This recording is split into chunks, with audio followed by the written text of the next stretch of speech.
Bonjour tout le monde. Ok, bienvenue dans cette vidéo continuative de l'analyse technique. Et maintenant, on va voir les indicateurs techniques. Auparavant, on a vu l'analyse chartiste classique. Et maintenant, on va parler des indicateurs techniques, proprement dit. Alors, on vient dans cette planche. Je vais dézoomer un petit peu pour vous mettre le... Ça, c'est quoi? En fait, moi, quand je lis des livres, je fais une mind map. C'est-à-dire, je fais des, comment dire, des définitions, une synthèse. C'est ça. Je fais la synthèse de ce que j'ai appris et je fais une mind map. Comme ça va me faciliter la compréhension. Donc, dans cette mind map de l'analyse technique, des indicateurs techniques plutôt, on va voir le côté gauche et le côté droit, vous allez le faire vous tout seul, ok? Alors, on zoome, on commence par le haut. Indicateur technique. Alors, définition, introduction, technical indicators. En fait, c'est en anglais, mais je vais faire la traduction, hein, pas de souci. Alors, c'est quoi les analyses techniques? Enfin, les indicateurs techniques. Il faut savoir, déjà, définition. A technical indicator is a series of data points that are derived by applying a formula to the price data of the security. En fait, c'est des formules mathématiques qui sont faites sur le prix. Ok? C'est ni plus ni moins que des formules mathématiques. Ok? Faut pas se prendre la tête. Donc, ça veut dire quoi? Je pense que vous m'avez compris. Ça veut dire que il y a un retard par rapport au prix. Parce que déjà, les formules se traduisent ou se calculent, c'est ça, sur le prix. Donc, il y a un certain retard. Donc, la récap. La fonction de ces indicateurs techniques. Confirm other technical analysis tools. Ça veut dire, nous, notre processus est basé sur l'analyse fondamentale. Donc, quand on est acheteur sur l'analyse fondamentale, eh ben, les indicateurs techniques, ils vont nous confirmer notre vision fondamentale. Alert to study price action a little more closely. C'est-à-dire, quand le price action fait quelque chose, eh ben, les indicateurs techniques, ils sont, comment dire, ils nous alertent d'une manière rapidement. D'une manière rapide, tout simplement. Predict the direction of future price movement. Elle prédit selon l'analyse fondamentale, donc elle confirme. Il ne faut pas l'utiliser à elle seule, vous allez comprendre pourquoi. Alors, dans les technical indicators, on a deux. On a leading indicators, c'est-à-dire les indicateurs avancés, et on a lagging indicators, les indicateurs de confirmation ou retardés. Alors, ça me fait rire quand je vois les gens qui utilisent l'analyse technique à 100% pour prédire les mouvements futurs, alors que c'est une formule mathématique qui est basée sur le prix qui est déjà passé, vous comprenez? Donc, regardez. Many leading indicators come in the form of momentum, oscillateur, and are designated to lead price movement. Exemple, CCI. CCI, c'est le chart, c'est le Condition Channel Index. Ok, ça a été inventé par un certain Lambert. Oui, c'est Lambert, c'est un anglais, c'est un économiste anglais, pour prédire le prix du coton. Il faut savoir que l'Égypte a été colonisée par l'Angleterre et elle ramenait du coton de l'Égypte. Mais les prix étaient tellement volatiles qu'ils ont besoin d'un indicateur pour prédire le prix futur. Donc ils ont fait appel à ce Lambert, Donald Lambert, je pense, oui, si je me souviens bien, pour prédire dans les années 20, hein, pour vous dire, hein, dans les années 20. Alors, qu'est-ce qu'on a encore?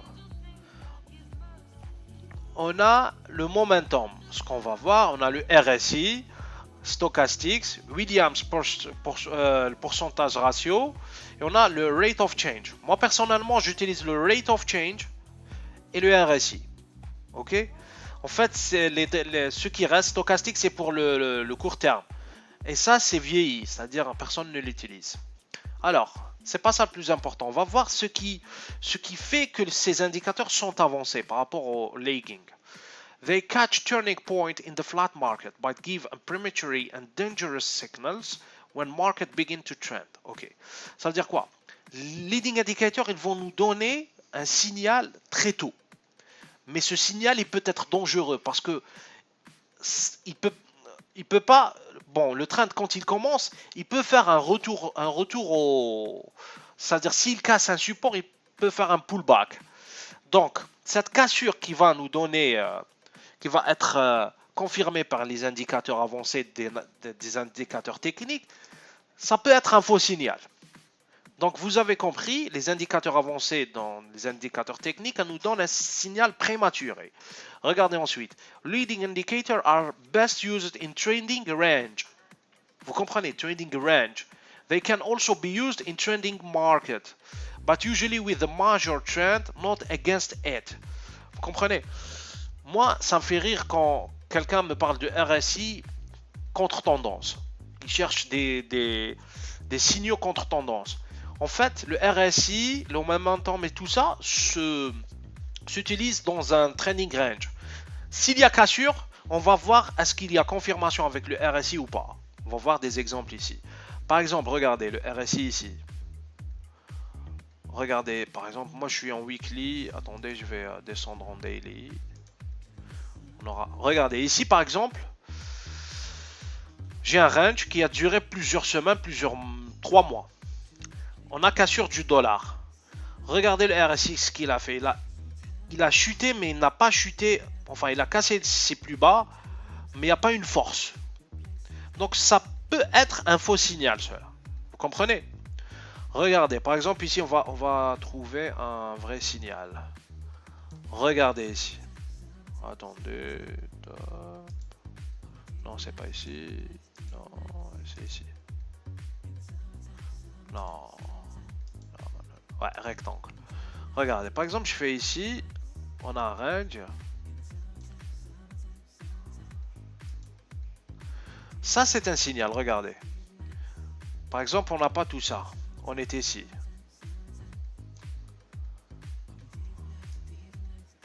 Ok. Regardez. On a cassé avec force. Mais regardez ici. C'est un faux signal. Il a fait un rebond, retesté le plus bas. Ensuite, il a monté. Donc, regardez le RSI, ce qu'il a fait.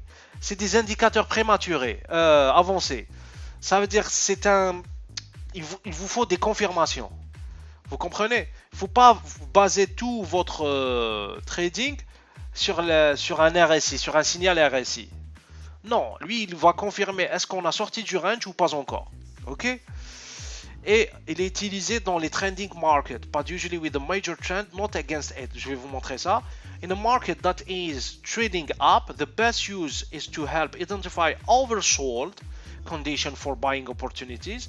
In a market that is trending down, the best use is to help identify overbought condition for selling opportunities. C'est très simple, c'est très simple ce qu'il dit ça. Alors, je viens ici. Les indicateurs avancés, on les utilise dans des tendances.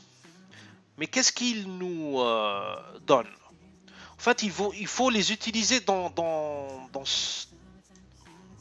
les bottoms, les oversold, dans un trading, dans une tendance haussière. Dans une tendance haussière, il faut chercher les overbought, les oversold, c'est-à-dire les surventes. Donc les indicateurs avancés, ils vont nous donner ce signal. Vous comprenez? C'est comme ça qu'on utilise le RSI, le stochastique, le CCI et le rate of change. Et dans une tendance baissière, on va chercher les overbought, c'est-à-dire les surachats. Vous comprenez? C'est ça. C'est comme ça qu'on utilise les indicateurs techniques. Donc ils vont nous donner ce signal. Ok?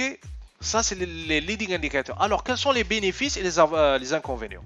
Les bénéfices, early signaling for entry and exit, generate more signals and allow more opportunities to trade, and forewarn against potential strength or weakness. Il nous donne le signal rapidement, enfin très tôt. Il va nous donner la force du signal. Est-ce qu'on a cassé le range avec force ou pas? Comme je vous ai montré ici. Regardez ici, par exemple, moi ici, je suis sceptique. il n'y a pas une cassure avec force. Donc, je ne rentre pas encore pour shorter le dollar. Vous comprenez? Par exemple, regardez ici, je ne sais pas, ici, regardez cette cassure ici. Vous la voyez ici? Le RSI a cassé, regardez ici par exemple, cette zone. Regardez le RSI, comment il a cassé le...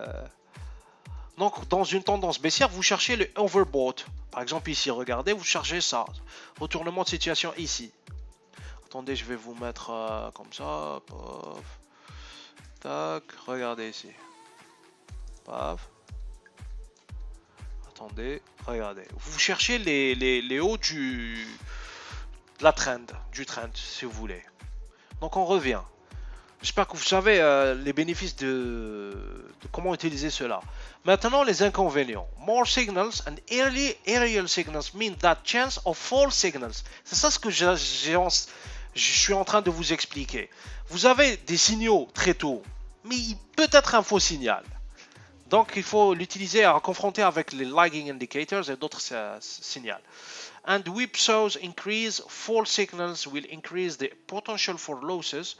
Whipsaws can generate commission that can eat away profit. Ça veut dire trop de signaux, ça veut dire faux signaux, ça veut dire plus de commissions vers votre broker et vous allez perdre. Vous comprenez? Donc c'est-à-dire vous n'allez pas lister les faux signaux des vrais. C'est pour ça que moi j'utilise le daily, le weekly pour filtrer le noise. Et moi ça me fait rire les gens qui traitent 30 minutes, 1 heure, 4 heures, voire 4 heures. Non, c'est pas comme ça. C'est à confronter avec le chartisme et l'analyse fondamentale qui est 90% de notre processus. Maintenant, on va voir le lagging indicators. Alors, comment on utilise les indicateurs de retardé? The follow price action and are commonly referred to as a trend following. Ça veut dire ici, on les utilise dans le cassure de range, market ranging, et ici, on va les utiliser dans le suivi de tendance, si vous voulez. Indicated, they work best when market develops strong trend. Exemple, moving average, MACD, ADX. Ces trois sont des indicateurs retardés, mais on l'utilise avec un suivement de tendance. Par exemple, le MACD que j'utilise actuellement, regardez. Non. Ici, par exemple, on va rester sur cette tendance baissière. Regardez la force. Ici, c'est un signal de continuation de ce trend. Vous comprenez? Le MACD, c'est quoi? C'est les moving average, c'est la différence, le spread entre les moving average, la bleue et l'orange. Quand la bleue croise l'orange, regardez. Quand la bleue croise l'orange, ça veut dire la force elle est baissière. Le momentum est baissier. Il n'y a pas trop de force si vous voulez. Il n'y a pas de force. Par exemple, regardez ici. Le spread est positif, mais regardez la hauteur des barres vertes. Ça veut dire le momentum est très puissant. Regardez ici. On monte avec puissance. Le MACD, c'est pour jauger la puissance. C'est pas la direction. Hein. Donc regardez ici. La puissance, elle est rouge, mais il n'y a pas trop de puissance. Regardez ici. La différence entre cette descente et cette descente. Regardez ici. Range, ensuite paf, regardez. La puissance a augmenté. Donc le MACD est fait pour avoir de la puissance. C'est pour ça, moi, je ne vais pas rentrer ici. Regardez. Malgré que le RSI a cassé ses plus bas, mais regardez la force. Elle n'est pas considérable. On n'a pas encore une force significative dans le dollar. Donc, moi, j'utilise les indicateurs avancés, et j'utilise les indicateurs retardés, et j'utilise le chartisme. Et tout ça représente 5%. Parce qu'il y a l'analyse fondamentale qui est derrière. Vous comprenez? Donc, c'est pour ça que je perds pas beaucoup, si vous voulez. Donc, quels sont les bénéfices et les inconvénients? Alors, they are designated to get trader in and keep them in as long as the trend is intact. Ok, ça veut dire si vous rentrez par exemple sur une vente, sur le dollar par exemple, ici, notre exemple, eh ben, les indicateurs retardés vont vous dire si vous devez continuer à vendre et à rester dans votre trade ou de sortir. C'est ça l'avantage de ces indicateurs, le MACD, l'ADX. Alors que les inconvénients, these indicators are not effective in trading range. Donc on n'utilise pas le MACD dans les indicateurs de range, ni l'ADX ni le moving average. Moi, quand je vois des gens qui disent regardez les moving average sont croisés, ils se sont croisés, c'est un signal pour vendre. Ça me fait rire parce que quand je vais monter un petit peu en daily, je vois un range, je commence à rire. Vous comprenez? Les moving average et les croisements de ces moving average ne s'utilisent pas dans un trading range, ils s'utilisent dans un trading de tendance. Ok? Alors, c'est bon. Trading signals tend to be late, and late entry and exit point can skew the risk-reward ratio. Ok, je vais vous montrer ça, ce que ça veut dire. On va voir par exemple le Bitcoin. Regardez le Bitcoin. Attendez, je vais regarder la chute du RSI avec force. Vous comprenez? Mais ici, qu'est-ce qu'il me dit l'indicateur retardé? Que la force a retardé, mais il ne m'a pas prédit le signal. Par contre, le RSI, il m'a donné le signal. On a cassé les plus bas. Vous comprenez? Maintenant, je dois confronter avec le chartisme. Ça, c'est une figure chartiste. Le Bitcoin, je l'attends ici, à 4000. Il fait support pour ensuite remonter. Mais c'est pas ça le but du jeu. Je vais vous montrer ce que ça veut dire. Je vais faire les moyennes mobiles. Attendez, tab. Moving average. Ok. Moving average. Deuxième. Ok. Moi, je fais le 21 avec 64. Attendez, 21. 21. Avec 64 en daily. Hein. Regardez. Pourquoi on dit que c'est retardé? Parce que regardez les moving average. Ils sont haussiers. Mais regardez le prix ce qu'il a fait. Il est descendu. Ça veut dire qu'ils sont retardés. Je ne peux pas me baser sur eux. Mais regardez sur le suivi de tendance. Ici, regardez, il a fait support ici. C'est un très fort signal. Continue à acheter. Regardez ici. Ici, je l'attends ici. Je continue à acheter. Donc, c'est des indicateurs qui indiquent est-ce qu'on continue à rester sur notre trade ou pas. C'est pas le contraire. Ils ne génèrent pas des signaux. Hein. Ok? Donc on revient ici. C'est bon. Ils vous disent que trading signal tend to be late, donc retardé, and late entry and exit point can skew the risk ratio. C'est-à-dire ça peut vous donner... ça veut dire quoi ça? Ça veut dire si vous attendez croisement des moyennes mobiles ici, votre risk reward va être diminué, vous allez perdre beaucoup sur le profit. Vous n'allez pas gagner beaucoup parce qu'ils sont retardés.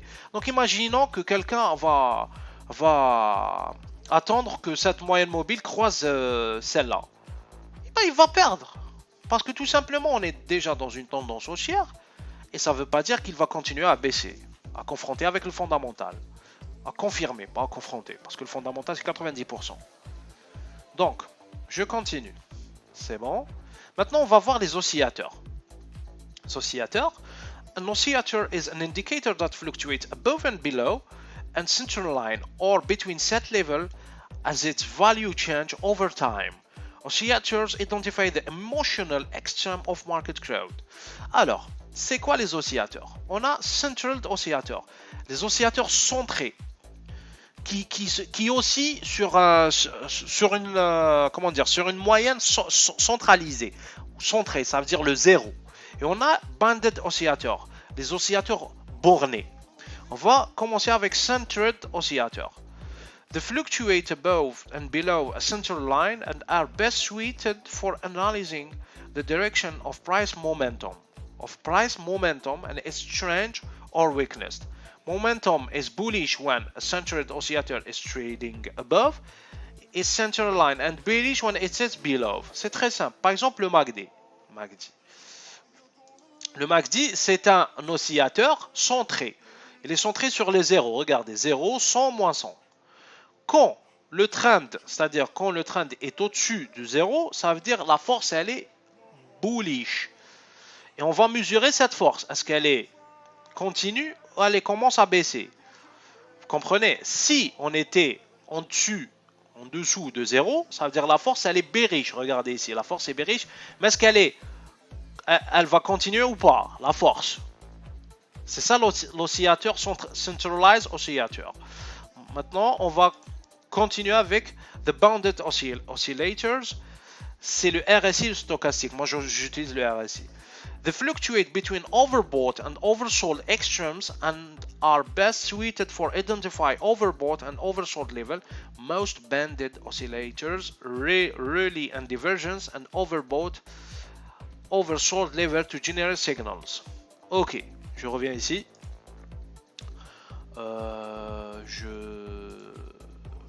J'efface ça et je fais le RSI. Exchange Index. Ok, regardez. Bon, pourquoi je te... Écoutez, quand vous voyez quelqu'un qui utilise RSI 14, ça veut dire qu'il n'a rien compris au RSI. Le RSI s'utilise sur 21 jours. Ok, pas sur 14. Parce que son créateur l'a calculé sur 14 périodes. Mais moi, je le calcule à 21 périodes. Parce qu'il y a 21 jours de trading sur le mois. Il faut être cohérent avec le fondamental. Alors, le RSI, c'est un oscillateur borné. Regardez, il est borné sur 70, 30. Ok? Quand on dépasse les 70, ça veut dire qu'on est en overbought. On est en surachat. Il est trop élevé par rapport à sa moyenne. Et regardez, ici, c'est une zone où il a rechuté. Donc, nous, on cherche ces points d'entrée. Bon, pas ici. Hein. Regardez ici. Moi, quand dans une tendance haussière, je cherche ça. Les bottoms, les oversold. Regardez, ici c'est un très bon signal parce que la tendance elle est haussière. Oversold, on rentre ici. C'est ça la différence entre un oscillateur borné et un oscillateur centralisé. On revient. C'est bon. Maintenant, oscillateur signal. Qu'est-ce qu'ils nous donnent comme signal, les oscillateurs? Ils nous donnent des divergences. Ok? Divergences. Overbought and oversold extreme. Il nous donne un surachat et une survente. Regardez, centerline crossover signals apply mainly to centered oscillators that fluctuate above and below centerline. C'est-à-dire, on voit dans les oscillateurs centrés, on attend qu'ils croisent sa ligne de 0. Traders have been also known to use centerline crosses with RSI. Oui, le RSI aussi. On peut faire un second in order to validate a divergence or signal generated from an overbought or oversold reading. Ça veut dire tout simplement, on n'utilise pas le RSI tout seul, on l'utilise avec une divergence. Je vais vous montrer un signal très très très beau. Où est-ce que t'es le S&P? S&P, il est là. Regardez. Ok. Regardez cette divergence. Regardez, 15 degrés ici, je vais faire une divergence ici. Attendez, là je vais dessiner la divergence. Regardez, hein.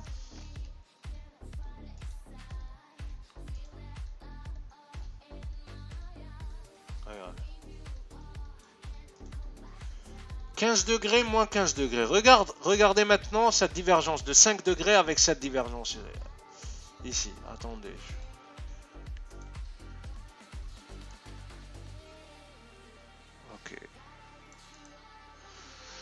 Ok, maintenant je vais faire la divergence. Je vais la calculer si vous voulez. Moins 11. Vous voyez, 5 degrés moins 11. C'est pas aussi prononcé que cette divergence. Ok, donc ici on est en oversold, overbought, c'est-à-dire en surachat. Et regardez la chute, paf. Cette chute n'a pas été, en fait, ici n'a pas été comblée. Pourquoi? Parce que Persistence Change, regardez, cette grosse bougie rouge a effacé 4 bougies, 5 bougies de hausse. Et on n'a pas eu cette montée comme cette bougie. C'est-à-dire sur toute cette période, on n'a pas eu une bougie verte qu'elle a la même force qu'ici. C'est pour ça qu'il y a une divergence ici. Il faut filtrer les fausses divergences des divergences. On va arriver aux divergences. Moi, je voulais juste vous confirmer, c'est-à-dire que vous puissiez voir un overbought avec un oversold. Ok? C'est comme ça qu'on utilise le RSI. En fait, le RSI ne nous donne pas un retournement de situation. Il nous donne des points d'entrée. Ok? Clin d'œil au faker à Dubaï qui se base sur le RSI. Qui base tout son trading sur le RSI. Bien sûr, il n'a jamais géré de l'argent. Il fait pas du trading réel. C'est de la démo. Ils vend ses formations à la con. Ok? Donc le RSI, c'est un indicateur avancé. C'est un indicateur borné. Il nous mesure la force du signal. Enfin, il nous confirme la force du signal. Ok? Et on l'utilise dans un trading range, pas en suivi de tendance. Ok? Suivi de tendance, c'est ça, c'est le MACD et c'est les moyennes mobiles. Ok, on revient. Alors, ici, Central Crossover. The middle ground is a bit of a no man's land for banded oscillator and is probably best left to centered oscillator. Movement above and below the center line indicates that momentum has changed from either positive to negative or negative to positive. C'est très simple. Ça, c'est le Central Crossover. Central Crossover, c'est ça. En fait, quand cette moving average, le MACD, c'est les moving average qu'on a vu ici, qui sont devenus là. Attendez, je vais vous montrer. Attendez, on va voir sur Bitcoin. Ok, Bitcoin, par exemple. Je vais effacer le RSI et je vais faire moving average. Moving average. Ok, merci. Ok, ça c'est 21. En daily, hein, 21. Si vous faites en weekly, c'est 12. Hein, parce que 12 semaines, c'est un trimestre. Il faut être cohérent avec le fondamental. Alors 21 et ça 64. 64 jours parce que c'est un trimestre 64. À moi avec 64. Ok. Regardez, ici, on a fait ces moyennes mobiles qui sont devenues, alors attendez, là je dois faire Fastlang. Signal smoothing. Ok, je fais 21,64. 21,64. Alors ici, on va faire... on va le lister sur 9 périodes. Non, 21 périodes, allez. Ok. Regardez. C'est très simple. Vous voyez le retard? Regardez, la force, ça commence à diminuer. Mais on reste bullish. La tendance est... Ça veut dire si vous dites que c'est bearish, c'est faux. Parce que la tendance, regardez, elle est encore bullish.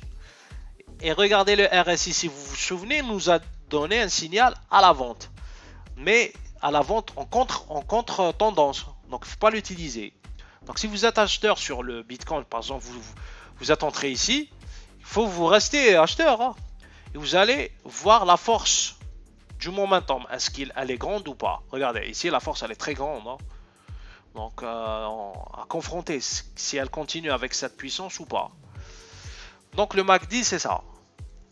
Donc en dessus on est bullish, en dessous on est bearish. Et on teste la force. Donc j'espère que vous avez compris la différence entre les oscillateurs bornés et centrales. Et leading indicators, les indicateurs avancés, les indicateurs retardés.